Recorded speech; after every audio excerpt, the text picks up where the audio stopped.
I feel like a 6 out of 9. Hey, Dodie. Hello to the internet, my name's Craig Montgomery, and we're here today to talk about the things that make you say, who even am I? And today we're going to talk about the Enneagram. For those of us who haven't heard of it, the Enneagram is a personality test, in terms of the Myers-Briggs, or, like the Zodiac or the Big Five personality things that's kind of popular in modern psychology right now.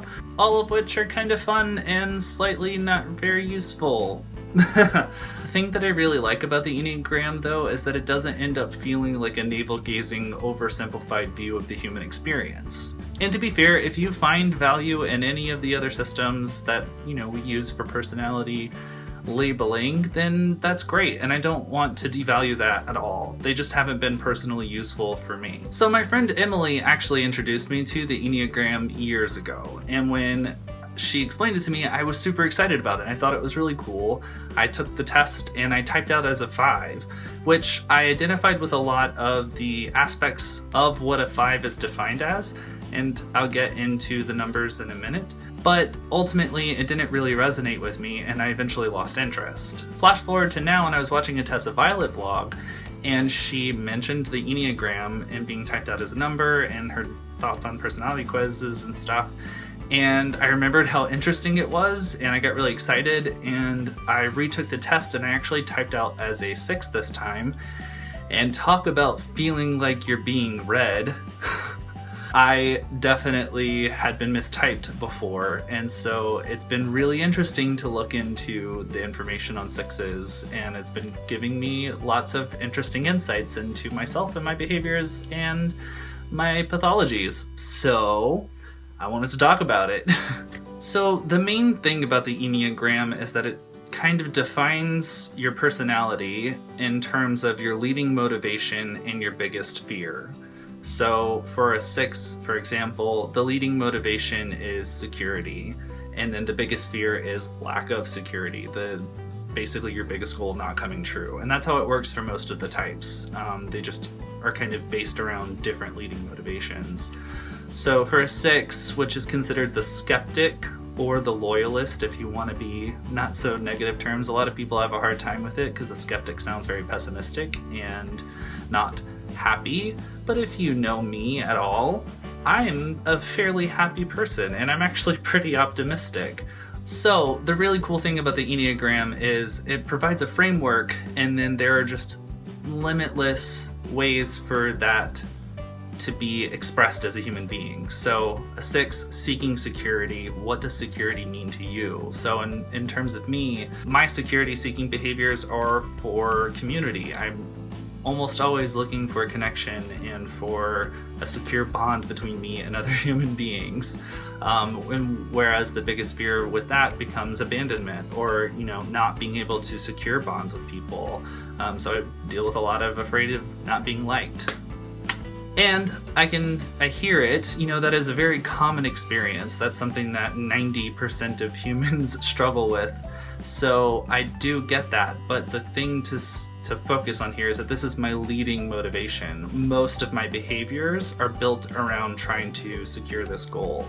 So instead of it just being a general anxiety in my life and something that I worry about sometimes, a large portion of my being goes into trying to secure community and create and foster that. And it's super interesting to think about it in terms of the skeptic. 6s are known for being worst case scenario thinkers. So we're defined as a fearful and anxious type. We are always looking 10 steps ahead and trying to plan for the roadblocks that are coming. And I think that it's really interesting that we are often community, tribal based, and trying to pull people together, and then we're also kind of then trying to protect that. We want to veer off from things that are going to damage ourselves or the people who are considered, in our immediate group, which I think is interesting. I definitely identify with that as someone who's like trying to draw people in and then, put up the walls and keep the scary things outside. And I thought that that was really interesting to hear about that. That's like a type of person, because I thought I was just weird. It's really interesting. So 5, 6s, and 7s are considered the thinking triad. We are the mental types, the people who get into their heads a lot. 5s retreat from fear, so they will go into themselves and get very introverted and start doing research and be like really small in their world. 6s are fearful in the sense of constantly trying to keep things away. They can also be counterphobic, where they are consistently trying to seek out the things they're afraid of to challenge themselves. So that's really interesting too. And then 7s are also the fearful type, but they run away from fear and trying to stimulate themselves. So they're called the enthusiasts, and they are looking to kind of keep themselves distracted and entertained and keep the pace up, which is a very different reaction from 5s and 6s, who are a little bit more, let's keep the things away, let's try to calm ourselves down. 6s are trying to amp things up to keep themselves distracted from feeling the fear. So I thought that was really interesting. So the really useful part of this has been being able to kind of retrospectively look back on my behaviors and understand what my motivation was there. Have you ever looked back on a moment and been like, what was I thinking? Why would I have said that? Why would I do that? What possibly could have possessed me? A lot of those moments where I feel like it's been really confusing and very out of character for me to do something, I can look back now, and if I'm looking with the framework of security seeking, where I can see how insecure I felt and why what I was doing could be, was a way that I was trying to express that I was looking for security in that moment. I was looking for validation or something in those kinds of terms. It's also been really nice to find forgiveness for myself, because as someone who is riddled with anxiety and fear, that I don't necessarily see a lot of my peers struggling with in the same kind of ways. I kind of got it into my head that it was like something wrong with me, that I was just always afraid and I couldn't muster up the courage to be as brave as everybody else.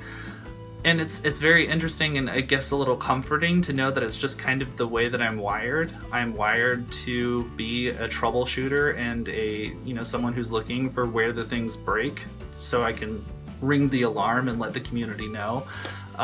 It's nice to know that that's a little bit, not to like excuse myself or, not take responsibility for my actions in any kind of way, but just to know that the reason my brain is kind of consistently giving me those thoughts is because I was built for that.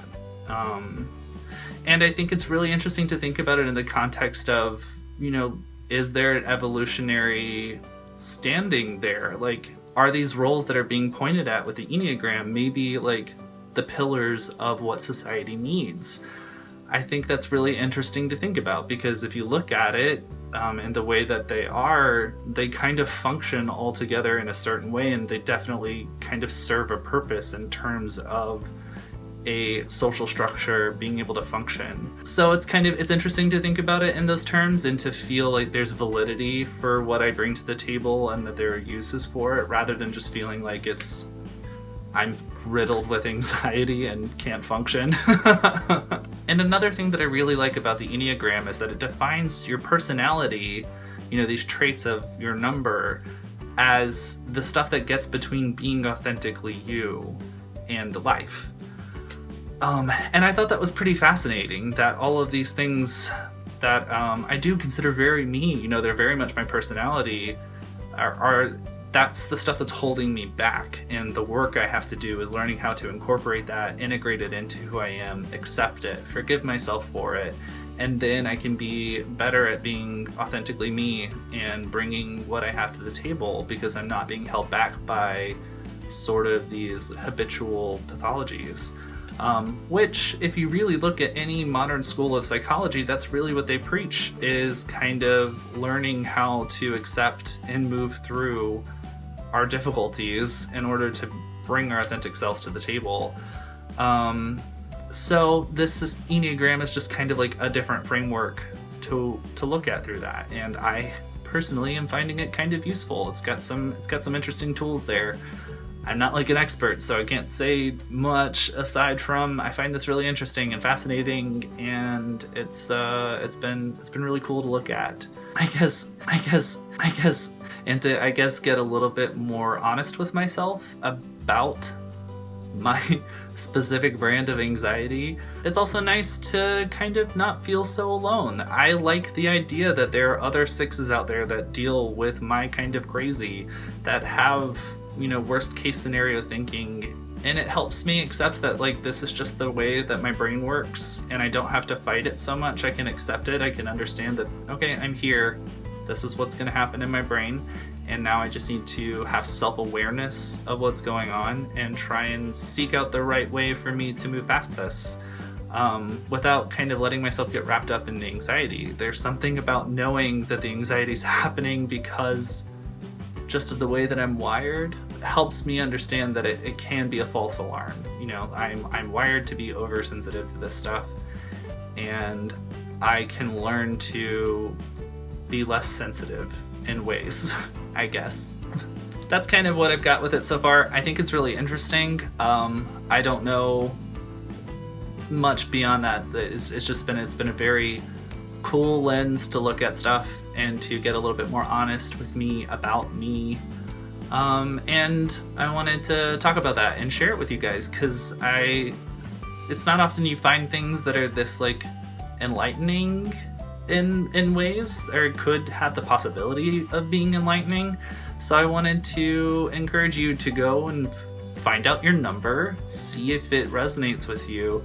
It can be a little difficult to like get the right type, especially at first when you first start looking into it, because there is a bit of like I typed as a 6 and a 9 this time. I could like equally, but a 9 didn't really resonate with me. And that's actually, it's kind of complicated. 6s grow to 9, so when we are fully integrated and feeling really good, we act more like 9s than we do like a 6. And so there's kind of this whole way that the diagram works.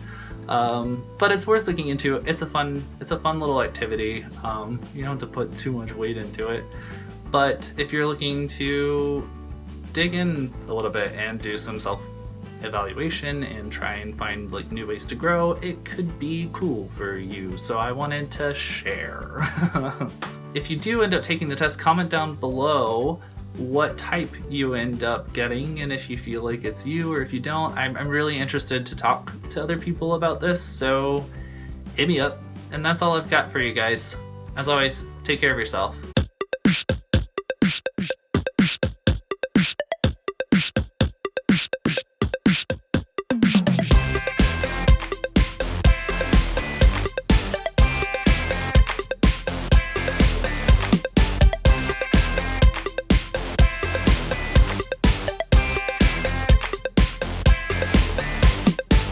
Okay, bye.